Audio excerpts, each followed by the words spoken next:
Welcome back, everyone. Today we're going to talk about populism. So if you want to follow along, this is just the populism PowerPoint. But basically, populism is a movement in the 1870s, 1880s, 1890s that tends to focus on farm and labor issues and restructuring the American political landscape to meet the challenges of industrialization. So kind of middle to late age of enterprise, this populist movement pops up. It's going to morph into the progressive movement, which we'll talk about in the next module. But it kind of starts out as a farmer laborers movement.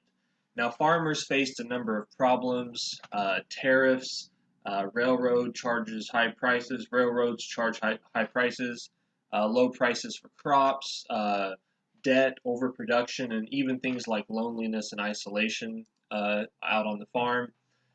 Basically, overproduction. The government and the railroad land grants had meant that the government and the railroads wanted people to go farm because if you don't have anybody settled along the railroads, if you don't have anyone developing the land, it just lays there. So railroads and the government are encouraging people to become farmers. More farmers equal more crops equal lower prices. It's just simple economics. The more supply, the lower the price. So I got some charts here that you can kind of see in 1800 what the yield was for crops, and then you can see by 1900 what some of these yields are. But you can see that production is going way up. So you got more people farming. You've also got better inventions, better ways of farming that allow farmers to harvest more crops. Debt is also a big problem farmers face. After the Civil War, grain prices decline. Farmers struggle to pay off debt. New farmers have to borrow money to get started. Old farmers have to borrow money to keep going. Farmers work harder to produce more so they can make more money, but because they produce more, this has the opposite effect of lowering prices. There's also in the 1880s that kind of kill a lot of cattle, make it hard to farm. So lots of farmers go bankrupt, they lose their farms. One textbook I read said that you could line up all the farmers that had lost their lands, and it would be a line 30 miles wide and 90 miles long. I think that's just in a single year. But that's a lot of people. Farmers also face problems from the railroads. In the Northeast, back east where all the big cities are, you have lots of railroads, you have lots of competition. If you don't like the freight rates from one railroad, you can go to another. Western farmers don't really have that luxury because there's not as many railroads out west as there are back east. So farm railroads, and the railroads really have the farmers in a tight position. If you're in Iowa or the Dakotas or Kansas or Nebraska or even farther west, and you produce wheat or corn, some type of grain, you really have to have the railroads because they take your produce back east and they sell it. If you really are stuck because you have to use the railroads, you can't just not sell your crop, otherwise you'd really go out of business. Tariffs, that's also a problem that farmers face. I've kind of got a little chart here, if you look on slide 11, that kind of shows tariffs. Basically, let's say that America makes a tractor for $6,000. This is kind of the time before tractors, but I'm just using tractors. So, an American manufacturing firm makes a tractor for 6,000. Let's say England makes a tractor of similar quality for $5,000, underselling the American tractor. Farmers in America, even though they're patriotic, they want the cheaper tractor, right? Because they're struggling. So they'll buy the English tractor. So what the American government does is they slap a tax or a tariff on those English tractors. So let's say they slap a tax of $2,000 on. Now that English tractor costs $7,000, making the American-made tractor the cheapest one. Farmers still want to buy the cheapest product or the cheapest tractor, so now they buy the American tractor. So you can see how this would upset farmers because it forces them to pay higher prices for manufactured goods, but this would help American manufacturing, so help American industry. So in a way, tariffs kind of pit farmers versus industrialists, and because the Republicans support business, they tend to favor high tariffs. because the Democrats are more farm-based, they tend to oppose tariffs. There's also monetary policy problems. I've always kind of economics for me is always kind of dry and hard to grasp, but basically the America is on the gold standard, so all the money in circulation, all the paper money, all the coins, they're backed by gold in the American banking system, gold and not silver. So there's a limited amount of money in circulation.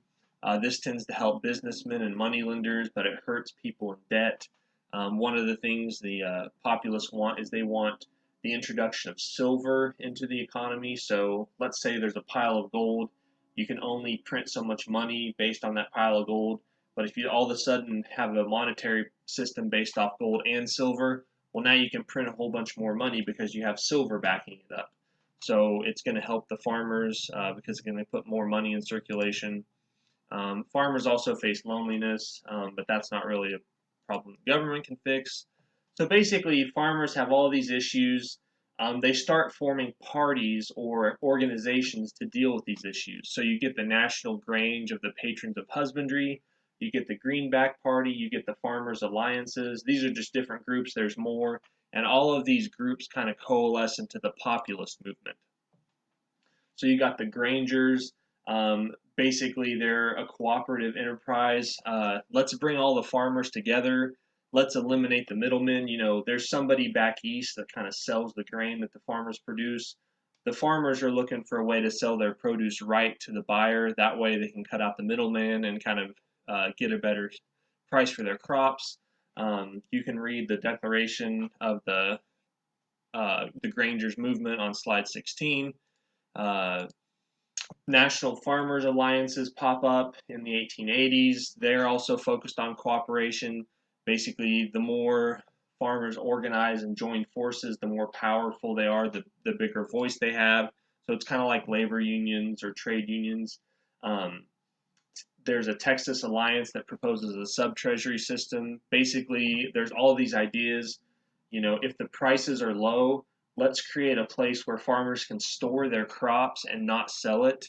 And then next year, when the prices go up, then they can sell it. And, you know, they want the government to give them a loan to get them through this year because they didn't sell their crops because they're waiting for a better price. You know, this might work, but what if next year the crop prices go even lower? You borrowed money to get you through 1 year, hoping you could pay it back in the next year when you sold your crops. Now you can't sell your crops this year either, and you're still in debt. Now you have to borrow more. So it's kind of this terrible cycle.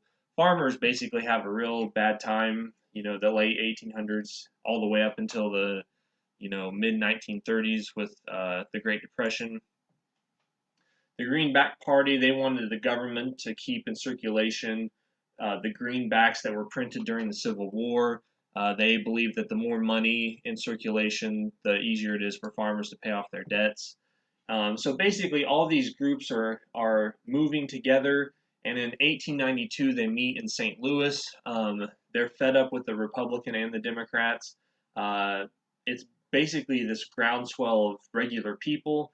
They start a new political party called the Populist Party. It's also called the People's Party.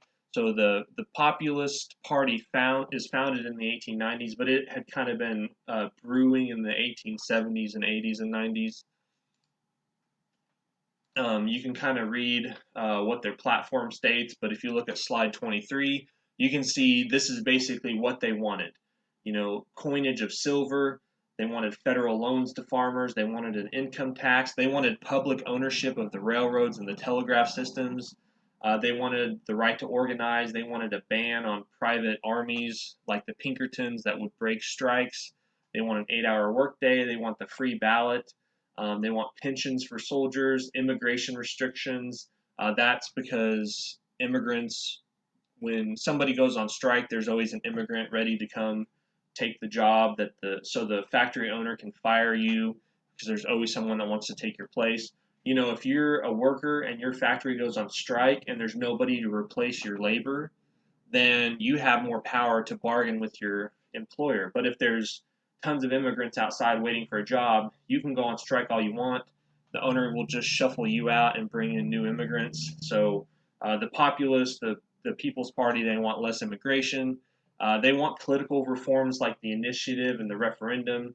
So they want to be able to recall corrupt politicians or do away with laws that they don't like. That would be a referendum. They want to be able to propose laws. That would be the initiative. They want one term limit for presidents. They want no federal subsidies to corporations, so no sweet deals for these corporations back east. They want to confiscate land from the railroads and give them to farmers. They want direct election of senators. Keep this list in mind on slide 23. Once we get to the progressives, you'll see how they basically accomplish a lot of this. Um, the Omaha platform, you're going to read that, but that's kind of the statement of beliefs of the People's Party. They said, "We believe that the power of the government, in other words, of the people, should be expanded as rapidly and as far as the good sense of an intelligent people and the teachings of experience shall justify, to the end that oppression, injustice, and poverty should eventually cease in the land." So the populists are all about expanding the power of government to deal with the problems of industrialization. One of the most famous populists was a lady named Mary Elizabeth Lease. She was from Kansas. She was a real famous populist. Women play a big role in the populist movement. And if you think about frontier life, when you're going to settle the frontier, whether you're the husband or the wife, the head of the household, everyone has to be involved.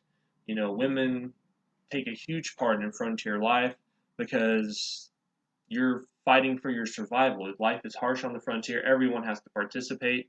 So women play a big role in the political movement of populism.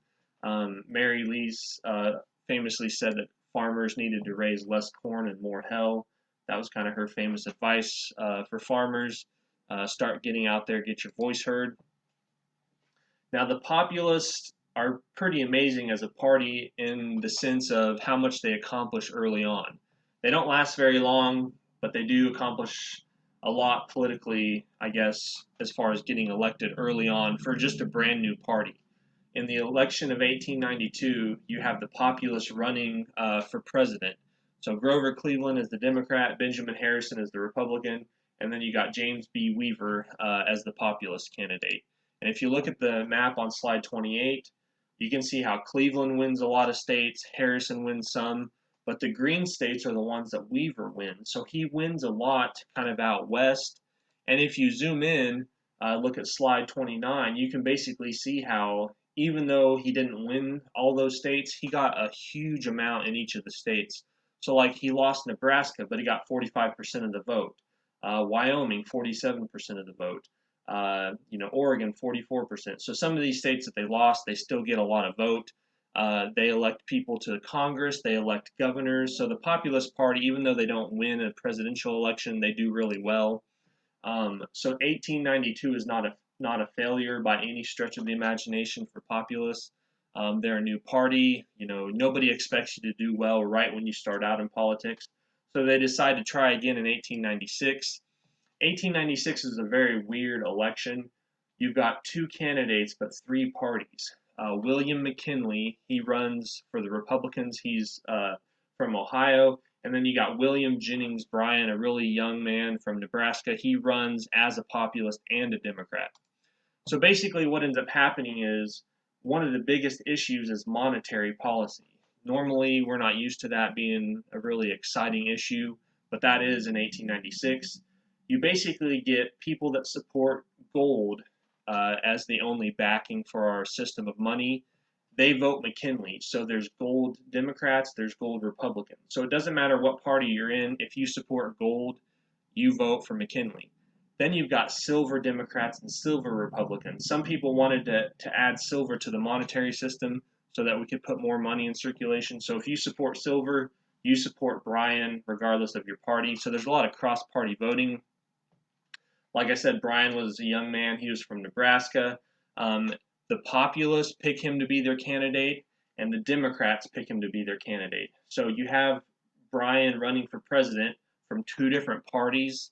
And this political cartoon on slide 34 kind of shows you how it seems like the populists are swallowing up the Democrats. The kind of funny thing is, though, the Democrats and the populists pick a different vice president. So over here you have Bryan and Arthur Sewell running as the president and vice president of the Democrat Party. And then over here you have William Jennings Bryan and Tom Watson running for the president and vice president of the Populist Party. Now Bryan loses. If he would have won, I'm not sure how they would have worked this out because he had two different vice presidents running with him. Um, During the election, he gives a really famous speech called the Cross of Gold speech. And basically, he says, "You shall not press down upon the brow of labor this crown of thorns. You shall not crucify mankind on a cross of gold."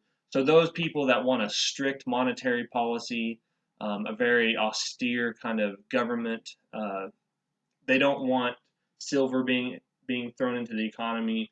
So the bankers, the industrialists, they favor gold, whereas the workers, the farmers, kind of the lower people economically, they tend to favor silver.